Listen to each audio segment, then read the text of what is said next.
Hi class, and welcome to the final module in our course on citrus in the Backyard Orchard series. Now, we began the course talking to you about citrus, the different types of citrus and their cold hardiness. So it's only appropriate that the final module, module 6.4, we talk about freeze protection and freeze damage in citrus. Now you may recall this slide from the very first module where we talked about the cold hardiness of the different citruses. This little diagram here shows you, lists the different citrus types that we can grow, going from most cold hardy to least cold hardy.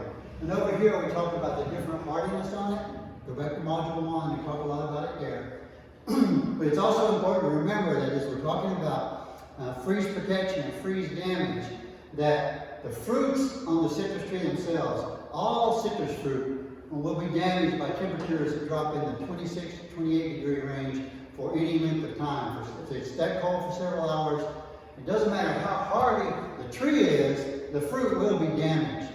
Though in this case, most of the fruit trees will live, but just keep that in mind. If it's going to get really cold and your citrus tree still has fruit on it, you want to go ahead and harvest that fruit before the freeze hits, because your tree may survive and handle it fine, but if it gets down into this range, your fruit won't handle it very well. And also remember that when it comes to susceptibility to freeze damage and to cold weather, there are some other factors that come into play other than the citrus type and citrus variety. One of these, of course, would be the minimum temperature that it gets. These are factors that are responsible for the freeze damage. So just how cold does it really get? And how long does it stay at that low cold temperature? If it just dips down for a short period of time and comes back up, a lot of citrus can take much colder weather in those situations than if it drops down and stays that cold for several hours. If that happens, then that's important because you're going to have to know whether you need to protect your tree or not. And this one, the stage of tree acclimation. If it's 45 degrees at night one day and the next night it drops down to 28, even kumquats will probably be damaged to some degree by that cold temperature because it drops so fast that the tree did not have time to acclimate to that change in temperatures and to the colder weather. So that's also important. If the nights are going on fine and then there's going to be a really cold night, you're probably going to have to do more protection on your citrus trees, and you're probably going to have more cold damage than you normally would because the tree didn't have time to acclimate. And also the susceptibility of the different trees, individual types and varieties, even within that, the susceptibility to those freezing temperatures can also be related to the tree vigor. A healthy tree, one that has plenty of nutrients, it's had plenty of water during the growing season, it's got nice healthy leaves, limbs, got a good set of fruit. A healthy tree can sustain much colder temperatures than an unhealthy tree. The sign and rootstock, usually those are selected for cold hardiness, so it's usually not much of a problem. Every now and then it does pop up. Crop load. The heavier the crop load, the more susceptible the tree would be to cold damage. So that's another important fact. So actually, if it's going to get really cold and you're going out and harvesting your fruit off the tree, that sometimes can help the tree to survive the cold better. And the growth and soil conditions. If the growth is in bad shape, if it's in a low-lying area, it might actually get colder in those areas, in those little pockets of the environment. So the location or the growth and soil conditions also can have an effect on how susceptible the tree is to cold damage. So now, let's move into some different freeze protection strategies. One of the freeze protection strategies is to water your trees, because well-watered trees have increased cold hardiness. This has been shown in multiple research studies that trees that are growing and the temperature is going to drop, if you water the tree and it's really well watered prior to that cold temperature happening, the tree actually can take it and sustain the cold temperatures a little better. But you don't want to overwater the tree because if the ground is moist, it's not necessary to water. So if it's rained or you just irrigated and then it's going to get cold, don't go out there and water again. There's no need. You really don't want to overwater. And another reason you want to water is because wet soil can absorb more heat during the day and then radiate the heat at night. So if it's going to get cold and you water your tree well in the morning, now that wet soil, while the sun's out during the day, is going to absorb the heat from the sun, so it is going to store some heat away. Dry soil will do the same thing. It will store heat away. However, when the sun goes down and it gets dark at night, the wet soil actually is holding more heat in it than the dry soil. So, and that's because of the water. It's actually the water that's helping to hold more of that heat. So, when it gets cold at night, there's going to be more heat radiating from wet soil for a longer period of time than from dry soil. So, with all those factors considered, it's a good idea, before that cold weather comes, to go ahead and make sure your tree is well watered. Another freeze protection strategy is to wrap the tree. Now, with this approach, the way we're shooting here, what we're doing is wrapping the trunk of the tree. Now, this is if you got a young tree, even an older tree, but young trees, first couple of years, this works better for them. And it's going to get really, really cold. Well, make sure you got a good insulating wrap. You can even mound the soil up against the trunk of the tree as long as you're going to remove it later. And protect from the base of the tree up well past the grafting unit. Now, what you're doing with this strategy is you're protecting the life of the tree. Now, if this is the only protection you can do, go ahead and do it. Now, what may happen is this part of the tree, the upper part of the tree, is going to suffer and sustain severe cold damage. It could actually freeze all the limbs and everything up above this area if it gets really, really cold enough. So this strategy, what your primary purpose is to protect this main trunk of the tree. And if this part up here is frozen and damaged, because you protected the grafting union, which means you still have the rootstock, and you still have some of the scion part will send out new limbs and new shoots, and the tree will survive, and you'll still have the tree variety that you wanted. Now, this is kind of minimal protection for freeze damage, and this is something that you might want to do if you're living in an area that almost never gets cold damage. You just set out some new trees, and you got quite a few trees to protect. Well, they're still young, which means if you lose the top, you haven't lost a lot. But this is a way of protecting the tree, but remember that you're primarily protecting just this area of the tree if you wrap it like this. Another good strategy is to cover the tree. Now, this is the one that people use a lot, because by covering the tree, you can cover it. The best thing to do is use a frost cloth, and those are available at a lot of different retailers that sell, they call it a frost cloth, and it's specially designed to help to hold in the heat that's radiating from the soil and to protect plants from freezing. You can also use a cloth sheet or just a blanket. But what you want to do, like in this picture, is cover it. Now, when you cover the tree, you do not want to do this. This shows the correct method and the incorrect method. Because what's happening is if you wrap the tree, the cover around the tree like this, and then tie it around the trunk, well, all that heat that's trapped in the soil that's going to radiate up at night is going to go around your tree and not go in there and protect it. So you're losing all that radiant heat that was going to protect your tree because you wrap your cover close around the trunk. This is the correct way, because now all this radiant heat from the soil goes right up into the tree canopy, is trapped by the cover that you put on it, so this whole area in here stays warmer.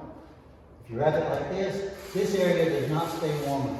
It gets just as cold as the outside area. So, if you cover the tree, cover it like this. If it's going to be windy, you can anchor it down around the edges Here they've actually driven stakes into the ground to hold it.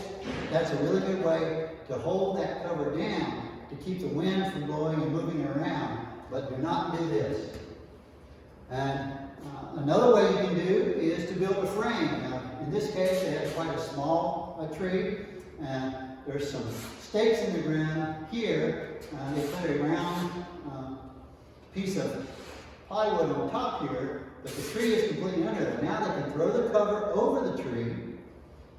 The cover is completely protecting the tree. It's draping over the tree like this, so the radiant heat is going to come up.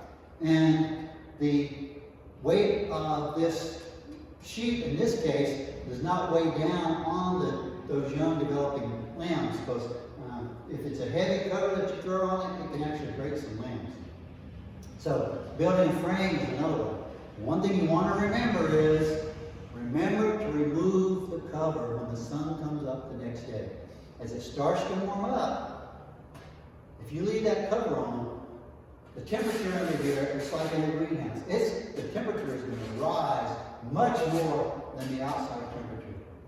And especially if you use some type of clear plastic or something like that and you're covering your tree, if you don't remove it, you can actually get burn damage caused by the heat instead of damage caused by the cold temperatures. So always remember to remove that cover before the temperature starts to rise the next day once the sun comes up. Now, another strategy which combines a couple of them is really, really good. Now, this can actually be done in two different ways. Now, what we're doing here is we're adding a heat source around the tree.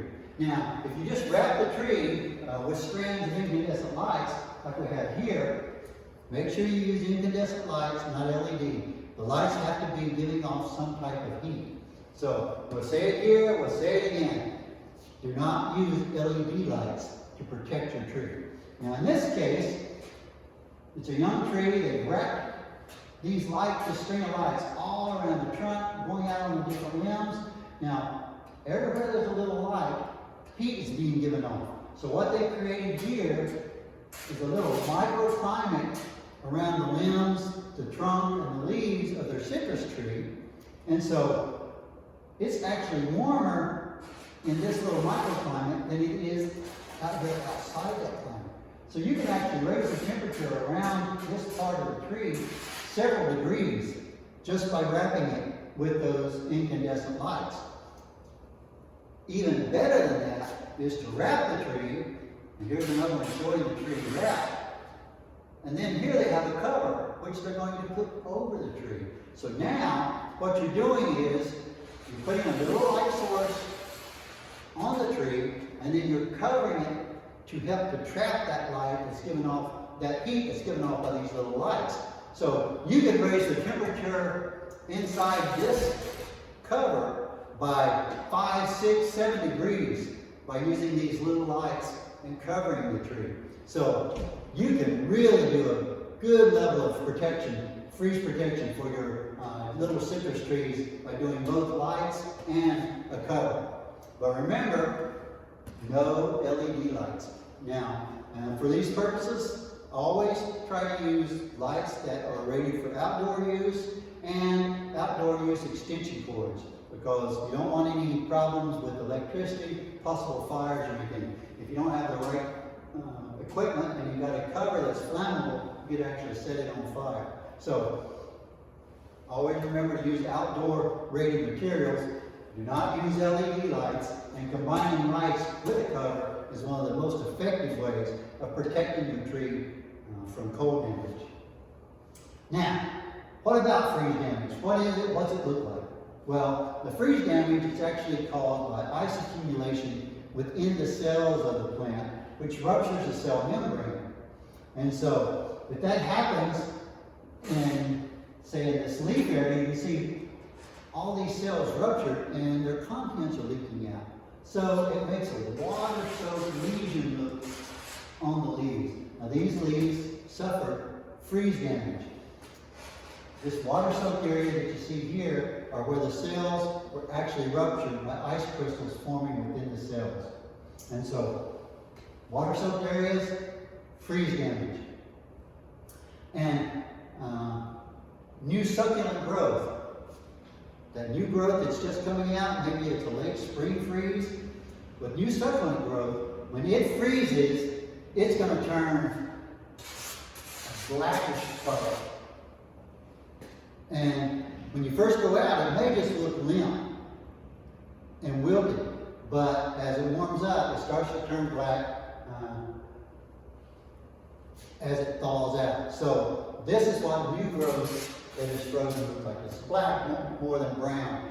It really just totally destroys everything in there. And this is a really important one as well, that looking at the leaves, now these are completely frozen. These leaves are killed. And the tissue, all the tissue within there starts to take on a bleach color. It looks kind of tan or brown in color. And that's because this entire leaf, all the cells were ruptured. This entire leaf was frozen and freeze damaged. You can actually see the dark stem here that was frozen as well. So this is what freeze damage looks like. You see that, you know, definitely does suffer some freeze damage there. And then what about the limbs themselves? Now this is a really interesting point to note. Now if the tree wood itself, the limbs and the trunks and everything, if they are not damaged or frozen by that cold temperature at night, but the leaves are damaged, then within a few days, the leaves will drop off. And if the leaves drop off within a day or so, that usually is a good indication that those twigs that those leaves are attached to are still alive and were not killed by the frost. And the reason that is indicated is because the tree knows that these leaves are dead, and if the limbs and the twigs are still alive, they'll start to produce abscisic acid, which causes the leaves to drop off. They know the leaves are no longer useful to them, that they're dead, so they form a little protective layer, which causes excision of the leaves, and the leaves will drop off. Now, if the leaves cling to the limbs for an extended period of time, then usually those limbs are dead, because the leaves have been killed, and these twigs are also dead, so they don't know to form the abscisic acid. So they do not form the abscisic acid, and so the leaves hang on for a long period of time. So leaf drop immediately, usually the twigs and the stems are alive. Dead leaves hang on, usually those stems and twigs are frozen and damaged and killed by the frost. And another way to test your trunk of your tree, or even some of the larger limbs, is the scratch test. Now, what you're going to do is, using your thumbnail or some a sharp instrument, you don't want to cut into the tree. All you really want to do is scrape away the outer bark area. Because what you're wanting to do is look at the cambial layer underneath the bark. And you're going to see if it's alive. Now, using your thumb or a knife, just lightly scratch a spot on the trunk or on some of the larger limbs if you're wanting to test those. And if the tissue underneath is green, then it's alive. So in this case, you can see this is green tissue just below the bark. So that means this trunk is still alive. So you know it's alive at least up to here. You've got life in this tree. This one, you can see it when it's scratched. You're doing the scratch test. The tissue underneath is brown. In that case, it's dead. So that means at least as far down as this area on the tree, it is frozen and has been killed by the cold temperatures. So you can test for life within the trunk and the twigs themselves by doing the scratch test. It's easy, simple, anyone can do it. Another indication of freeze damage is splitting of the bark. Now, that's when the ice formation is happening in the wood tissue itself, and it causes the bark to split. This is a young tree, and so it's easy to see that the bark was split because it froze. And on larger trees, this is a large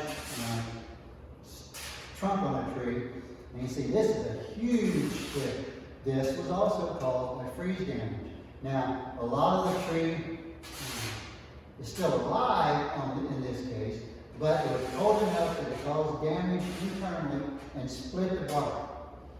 Now, these extensive bark splits may cause limbs themselves to die later on or break off. And it could be years and years after the freeze damage. So, this is something that you want to look for, and something you're going to have to take care of later on, because this was damaged. There may still be life there, but it's just a problem waiting to happen, sometimes years down the line. In this case, this was severely split and damaged, and this limb is probably going to need to be removed later on. Okay, now you've gone through, you've done everything to protect your tree from freeze damage, and now you've gone out and the freeze threat is over and you're assessing the damage. Well, what are you going to do after the freeze? Well, the one thing you don't want to do is jump to any conclusion. You don't want to be hasty. The key word to remember after a cold spell that the trees go through is patience. Be patient. Because, as I say here, the true extent of that freeze damage to the branches, it may not be clear until the first few months following the freeze. So, just as an example, you could have a tree that maybe has some severe freeze damage to the main portion of the tree, the main trunk. And in the spring, it flushes out like it's going to grow. But then as it starts to warm up, and there's a higher demand on the tree, leaves and all those external parts for water, and start to draw all the water out of the roots. Well, if you have severe damage to the trunk of the tree and that water system isn't functioning the way it should be, after that flush and green comes out, it may start to wither and dry up and drop off. And this is 3, 4, even 5 months after that freeze is when you actually see the severity of the damage. So don't jump to any conclusions about too much in either direction on whether you suffer freeze damage or not until you give the tree a few months to see what really happened. So because you don't know until a little bit later about how much damage you have, you do not want to prune the tree until that new spring flush comes out and gets fully expanded and mature, because that's when you know that you have life that's going to stay there. That spring flush comes out, it opens up, and it fully matures.